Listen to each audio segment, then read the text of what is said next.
আসসালামু আলাইকুম, welcome to my another blog. I hope so সবাই ভালো আছেন। আলহামদুলিল্লাহ আমি অনেক ভালো আছি। এই তো আমি আপনাদের সাথে আজকে একটি ভিন্ন স্বাদের ভর্তা আইটেম শেয়ার করব। চলুন তাহলে দেখা যাক কি সেই ভর্তা। আজকে আমি লাল শাক ভর্তা করব। দেন এখানে আমি লাল শাকটাকে ছোট ছোট কুটি কুটি করে কেটে চুলোতে বসিয়ে দিয়েছি ফ্রাই প্যানে। এখানে আমি লাল শাক দিয়ে 4টা কাঁচামরিচ দিয়ে এটাকে ঢেকে রেখেছি সেদ্ধ হওয়ার জন্য। দেন অন্যদিকে আমি ভর্তার অন্য আইটেমগুলো রেডি করে নিচ্ছি। এখানে আমি পেঁয়াজ কুচি নিয়েছি, মরিচ নিয়েছি, লবণ নিয়েছি এবং যেটা হলো মেইন আমার সেটা হলো তেঁতুল। তেঁতুলটা মাস্ট বি এখানে অ্যাড করতেই হবে, না হলে ভর্তায় টেস্ট হবে না।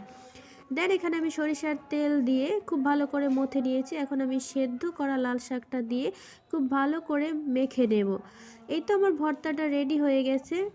খুবই টেস্টি একটা ভর্তা, আপনারা একবার হলেও এটা ট্রাই করে দেখবেন, মাস্ট বি ভালো লাগবে।